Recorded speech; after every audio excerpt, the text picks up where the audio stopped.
تعالیٰ نے اس حدیث کو نقل کیا. نبی مکرم شفیع معظم صلی اللہ علیہ وسلم فرماتے ہیں ان للہ عبادا اختصهم بحوائج الناس. فرمایا رب ذوالجلال کے بندوں میں کچھ بندے ایسے ہیں کہ خالق کائنات جل جلالہ نے انہیں خاص کر دیا.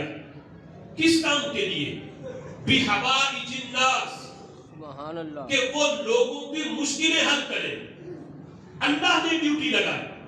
اب معاذ اللہ ڈیوٹی لگانے کا مطلب یہ نہیں کہ اللہ خود کر نہیں سکتا تھا، اس لیے لوگوں کی ڈیوٹی لگا دی. رب ذوالجلال کر سب کچھ سکتا ہے، لیکن یہ وہی فلسفہ ہے بدر والا. رب ذوالجلال نے فرشتوں کے ذریعے صحابہ کی مدد کی. حالانکہ اللہ چاہتا تو کافر گھر سے نکلنے ہی نہ پاتے، وہیں ہلاک ہو جاتے، تباہ ہو جاتے.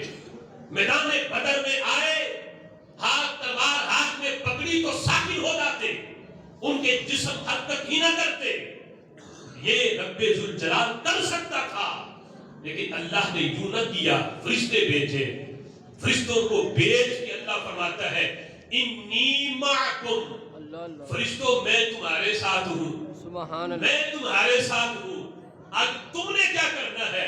فرمایا فَثَبِّتُوا الَّذِينَ آمَنُوا، فرشتوں میں تمہارے ساتھ ہوں، تم ایمان والوں کے ساتھ ہو جاؤ. سبحان اللہ، انی معکم، تم مدد کرو گے، مدد حقیقت میں میری ہوگی. فرشتوں کرو گے تم، لیکن وہ مدد میری ہی قرار پائے گی. اب بدر کے میدان میں فرشتوں نے مدد کی تو کسی نے یہ نہ کہا کہ یا معاذ اللہ شرک ہو رہا ہے، اس لیے کہ پیچھے رب ذوالجلال کی ذات تھی جنہوں نے بھیجا ہے، اور حقیقی طور پہ جس کی مدد تھی.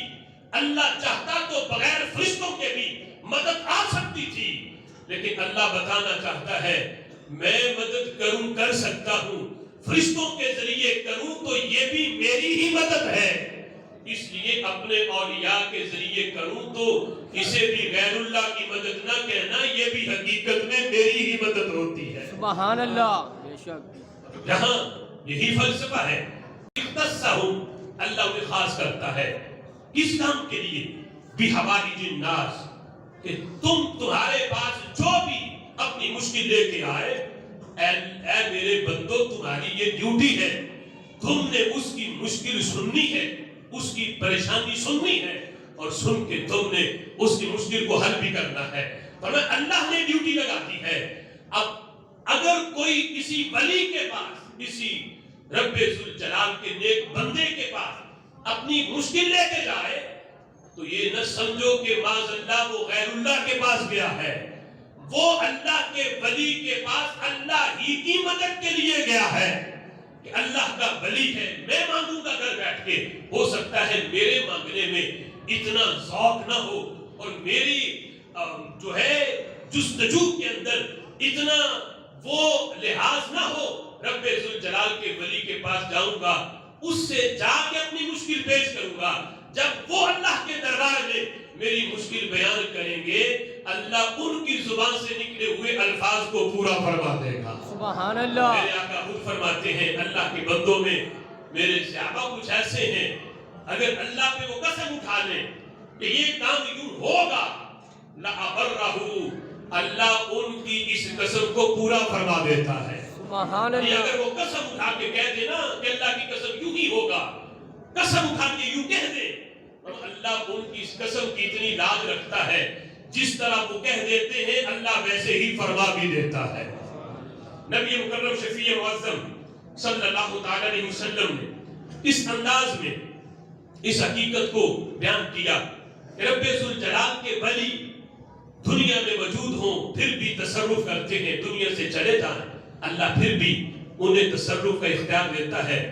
سمرقند کے اندر امام اللہ علی قاری رحمۃ اللہ علیہ نے مشکات کی ایک حدیث کی شرح میں اس بات کو لکھا کہ سمرقند میں جب بارش نہیں ہو رہی تھی تو لوگ اکٹھے ہو کر جس وقت نماز استسقاء بھی پڑھ رہے تھے، دعائیں مانگ رہے تھے، لیکن بارش نہ ہوئی تو کچھ لوگوں نے کہا، جو قاضی سمرقند تھا ان سے جا کے کہا کہ یہ امام بخاری کا مزاج قریب ہی تو ہے، ہم اکٹھے ہو کے وہاں جاتے ہیں اور امام بخاری کے وسیلے سے دعا کرتے ہیں تو رب ذوالجلال ہماری دعا قبول فرمائے گا۔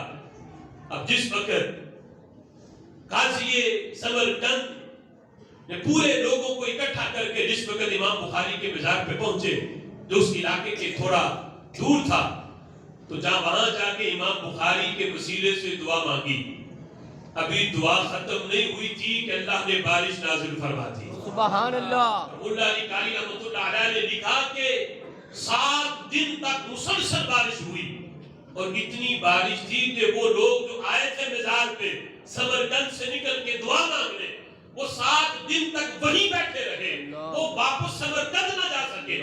7 دن تک اللہ نے بارش برسائی۔ یہ اللہ کے ولی کا تصرف ہے کہ قبر میں بیٹھ کے بھی لوگوں کی مشکلیں حل کرتا ہے۔ سبحان اللہ۔